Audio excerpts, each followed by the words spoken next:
Okay, Assalamualaikum warahmatullahi wabarakatuh dan selamat sejahtera. Bertemu lagi kita pada minggu ini dalam mata pelajaran Bahasa Melayu tahun 4.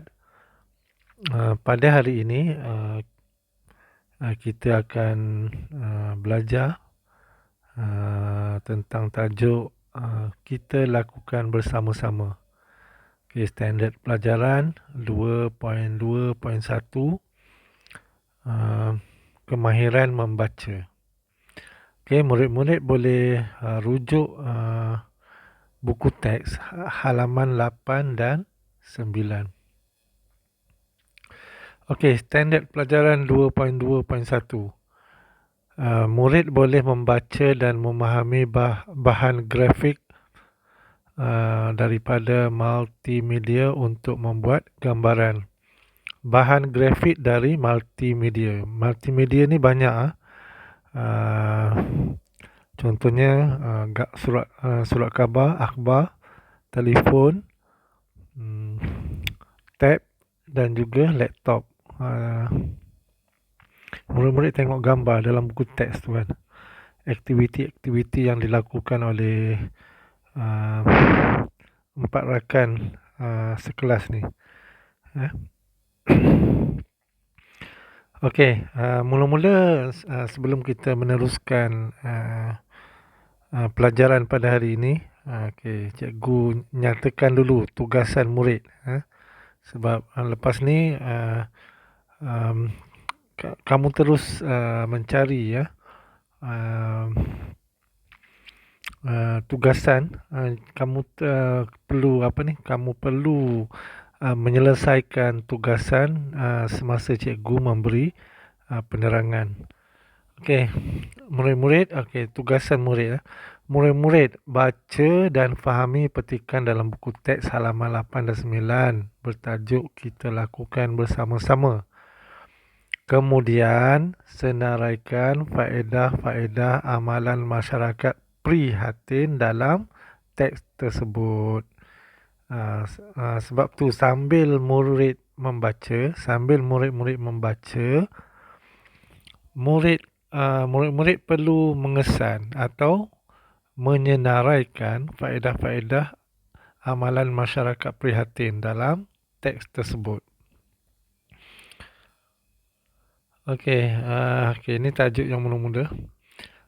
Kita lakukan bersama-sama. Murid-murid tahun 4 Harmoni telah diminta oleh guru mereka untuk mencari maklumat tentang aktiviti masyarakat yang prihatin di Malaysia. Mereka diminta membentangkan maklumat yang diperoleh kepada rakan-rakan sekelas. Rajiv, Jik Weng, Jimmy telah berkumpul di rumah Hadif untuk membincangkan tugasan tersebut. Mereka melakukan bersama-sama. Yang 4 orang tadi tu, yang gambar yang mula-mula tadi, 4 orang ni membaca surat khabar, mencari maklumat dalam telefon bimbit, dalam tab dan juga dalam laptop. 4 orang ni ialah Rajiv, Jik Weng, Jimmy dan Hadif. Mereka telah berkumpul di rumah Hadif untuk membincangkan tugasan tersebut. Mereka melakukannya bersama-sama. Apa yang mereka buat? Yang pertama, rumah terbuka. Rumah terbuka. Amalan rumah terbuka merupakan satu cara masyarakat di negara ini bergaul antara satu sama lain. Dengan menghadiri rumah terbuka, masyarakat yang berbilang bangsa di negara ini dapat berkenal-kenalan dan beramah mesra. Amalan kunjung mengunjungi juga dapat mengeratkan hubungan silaturahim. Sebelum pandemik COVID-19 melanda negara kita, setiap kali perayaan akan ada masyarakat yang menganjurkan rumah terbuka. Rumah terbuka ni maksudnya apabila tuan rumah mengadakan majlis, dalam majlis tu ada majlis makan-makan, okay, mereka menjemput sama ada jiran-jiran, kenalan dan saudara jauh dekat datang ke rumah untuk sama-sama menyambut perayaan. Okey. Dalam perenggan ini, dalam perenggan rumah terbuka, faedah amalan rumah terbuka. Kat mana kita nak cari faedah amalan rumah terbuka? Okey. Faedah ni, maksud faedah ialah nilai yang baik, nilai yang baik yang boleh kita ambil untuk dijadikan teladan, dan juga ikutan. Okey, kat mana faedah? Kita baca sama-sama, kita baca semula ya. Okey, rumah terbuka tajuknya. Amalan rumah terbuka merupakan satu cara masyarakat di negara ini bergaul antara satu sama lain. Dengan menghadiri rumah terbuka, masyarakat berbilang bangsa di negara ini dapat berkenal-kenalan dan beramah mesra. Amalan kunjung mengunjungi juga dapat mengeratkan hubungan silaturahim. Jadi yang cikgu warnakan dengan warna hijau tu merupakan faedah amalan rumah terbuka. Jadi bagaimanakah ayat faedah amalan rumah terbuka ini? Okey. Faedahnya ialah anggota masyarakat dapat bergaul dan beramah mesra serta mengeratkan hubungan silaturahim. Itulah faedahnya ya. Okey, seterusnya, perenggan seterusnya. Usung rumah. Usung rumah, apa maksud usung? Pikul, angkat dengan memikul kan, kalau usung. Contohnya mengusung jenazah ke kuburan, itu mengusung, mengangkat mengangkat menggunakan bahu, itu dipanggil mengusung. Tapi apakah maksud usung rumah? Maksudnya mengangkat rumah lah, mengangkat rumah, mengusung rumah, mengangkat menggunakan bahu, itu maksudnya usung. Okey, usung rumah. Amalan mengusung rumah dilakukan untuk memindahkan rumah ke lokasi baru. Maksudnya mereka mengangkat rumah dan untuk berpindah ke lokasi baru. Rumah yang sebagaimana yang kita tahu, rumah tu besar dan berat. Jadi memerlukan ramai orang untuk mengangkatnya. Jadi amalan mengusung rumah ini menjadi satu budaya masyarakat tradisional di negara ini.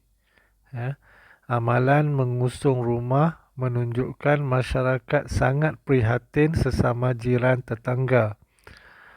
Mereka mencari buluh di hutan bersama-sama, kemudian mengikat buluh-buluh di bahagian bawah rumah.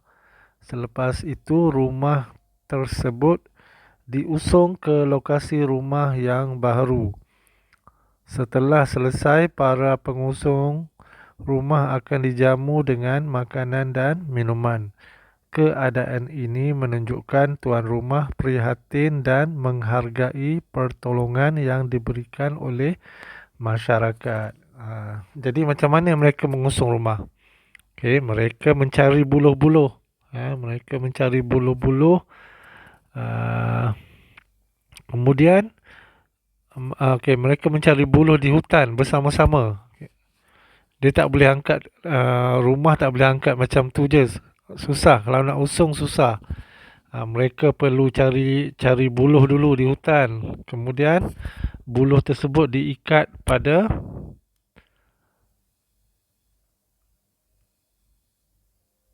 bawah rumah, diikat pada bawah rumah. Jadi senang nak angkat kan. Senang nak usung. Okey, kemudian penduduk yang ramai tu, penduduk jiran tetangga datang mengangkat rumah tersebut dan mengalihkannya ke tapak baharu. Kemudian setelah selesai mengangkat, tuan rumah pula, giliran tuan rumah menjamu makanan kepada mereka yang telah mengangkat rumah tersebut, mengusung rumah tersebut sebagai tanda menghargai pertolongan yang diberikan oleh mereka. Okey, apakah faedah yang ada dalam amalan usung rumah? Okey, usung rumah. Cikgu baca semula ya. Amalan mengusung rumah dilakukan untuk memindahkan rumah ke lokasi baru. Amalan ini menjadi satu budaya masyarakat tradisional di negara ini. Amalan mengusung rumah menunjukkan masyarakat yang sangat prihatin sesama jiran. Mereka mencari buluh di hutan bersama-sama, kemudian mengikat buluh-buluh di bahagian bawah rumah. Selepas itu, rumah tersebut diusung ke lokasi rumah yang baru. Setelah selesai, para pengunjung akan dijamu dengan makanan dan minuman. Keadaan ini menunjukkan tuan rumah prihatin dan menghargai pertolongan yang diberikan oleh masyarakat. Okey, yang cikgu warnakan dengan warna ungu itu merupakan faedah amalan usung rumah. Jadi, apakah faedahnya? Amalan ini dapat memupuk semangat prihatin sesama jiran. Itulah faedahnya. Okey, seterusnya. Amalan gunting rambut pula. Gunting rambut percuma. Bukan gunting rambut kat kedai tu. Yang tu kena bayar. Yang ni gunting rambut secara percuma. Perkhidmatan gunting rambut secara percuma meringankan beban ibu bapa.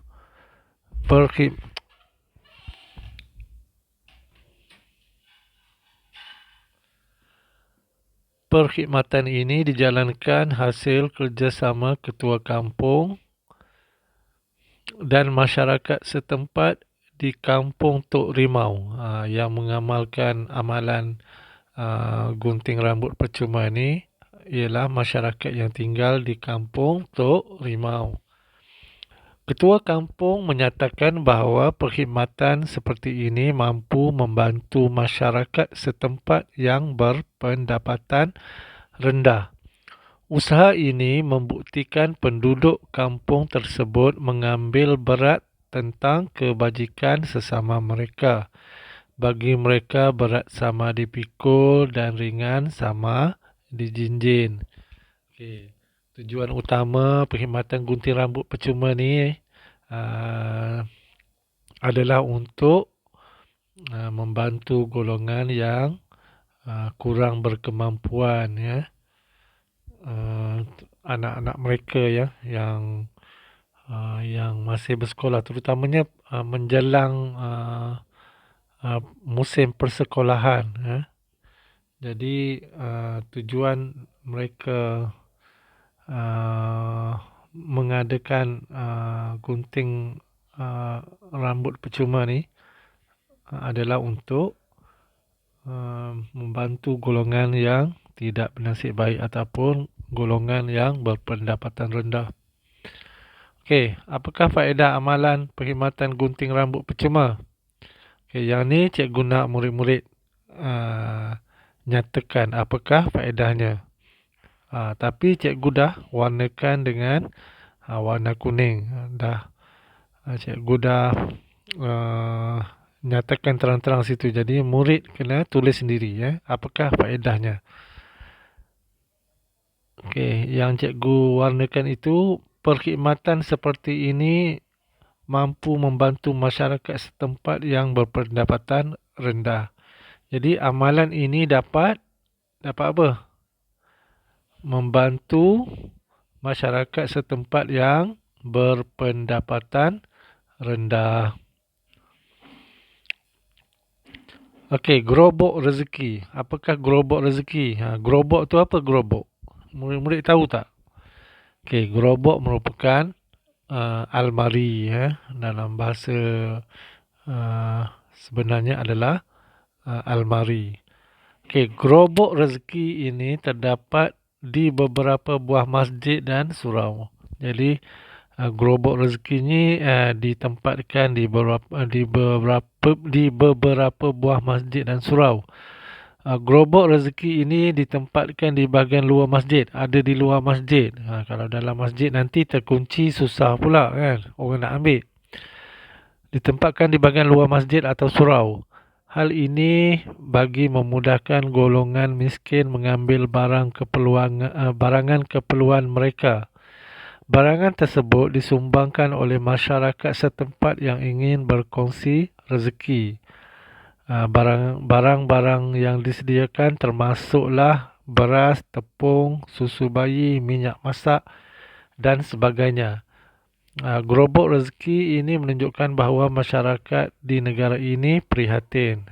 Gerobok rezeki ini ditempatkan di surau atau masjid.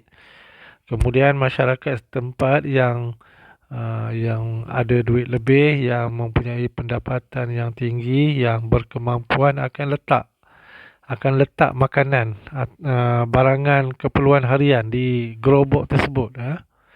Kemudian sesiapa yang susah, penduduk kampung yang susah akan datang ambil barangan tersebut dalam gerobok.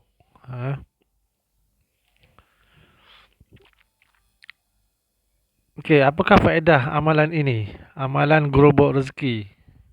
Okey, yang cikgu warnakan dengan warna hijau. Memudahkan golongan miskin mengambil barangan keperluan mereka. Jadi, amalan ini dapat membantu golongan miskin mendapatkan barangan keperluan mereka bagi menampung kehidupan harian. Jadi murid-murid boleh bina ayat sendiri untuk menyatakan faedah amalan gerobok rezeki. Okey. Latihan di rumah. Okey, buat dalam buku tulis BM2. Sebelum ni murid-murid buat dalam BM1, BM3, BM4 kan. BM2 belum lagi. Jadi untuk minggu ini murid-murid buat dalam buku BM2. Okey. Ini formatnya. Format. Cikgu bukan suruh kamu print, tampal, bukan. Cikgu nak kamu buat seperti ini. Maksudnya tulis seperti ini semua sekali. Tulis hari, hari ni hari apa? Hari Ahad. Tulis tarikh berapa hari bulan tarikh 21, hari bulan 2, 2021. Okey, tajuk kita lakukan bersama-sama. Standard pelajaran tulis 2.1.1.